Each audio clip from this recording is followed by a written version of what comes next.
Hello everyone, this is Nori from Study in Japan. Today we'll be talking about 5 part-time jobs that you can do while studying abroad in Japan. Let's have a look.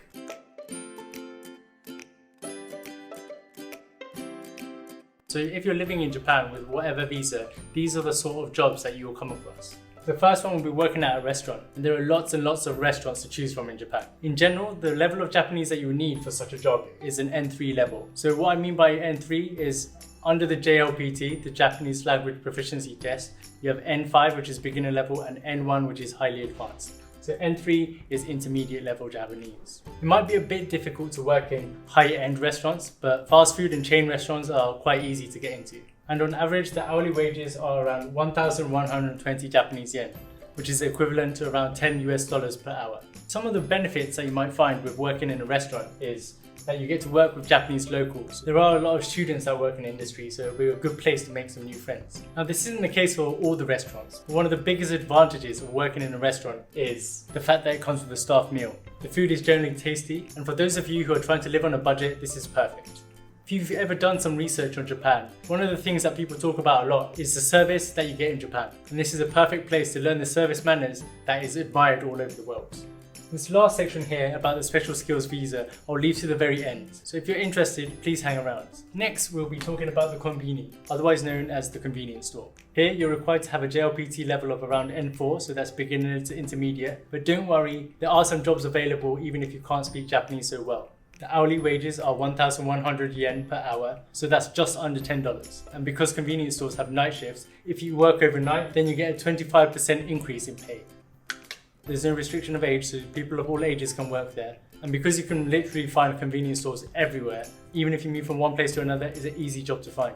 And for those of you who are native English speakers, you might want to consider working part-time as an English teacher. If you're a native level speaker, then you don't have to be able to speak Japanese at all, and it pays the most out of all the jobs. Your hourly wages will be 1,200 yen, which is around $10–11 per hour. Of course, you can work in schools or at a company, but also you have the option to work online or freelance. There are also opportunities to not just teach the language, but also to teach various other subjects in English, so things like sport or art. And moving on, we'll be talking about working in a factory. Now, in a factory, you don't really need to be able to use Japanese as long as you're able to greet people and have basic conversation. So therefore, an N5 level will be enough.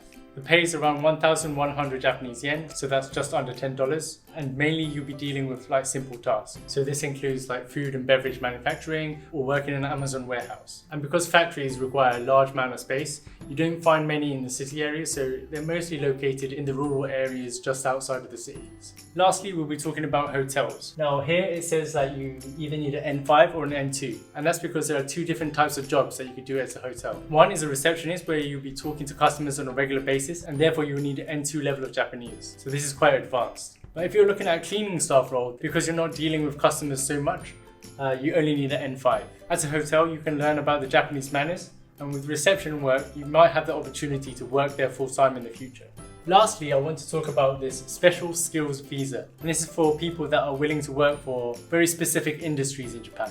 For each industry, there is a test that you need to take. So the requirement for this visa is that you pass the test, and also you have at least an N4 level of Japanese. So say if you wanted to work at a restaurant, you could apply for the special skills visa in the food service industry. And what's different about this visa compared to say a working holiday visa or a student visa, you can live and work in Japan for a maximum of 5 years, but you won't be paid per hour, and it'll be a full-time contract. So you'll be getting a steady annual income just like all the other Japanese residents. As I just mentioned, this special skills visa is only available for certain industries. So if you want to work for a restaurant, then you can take the exam for the food service industry. But this visa isn't available for those who are wanting to work in a convenience store or work as an English teacher. If you're looking to make a living working in a factory or in a hotel, you can apply for the special skills visa by taking the exam for the manufacturing of food and beverages or the accommodation business. Okay, so there we have it. These are the main part-time jobs that you can do in Japan. But for some of you, there are opportunities to also work in like modeling agencies or as extras on a film set. So if you're charming and handsome and also good at acting like myself, then maybe you can try it out.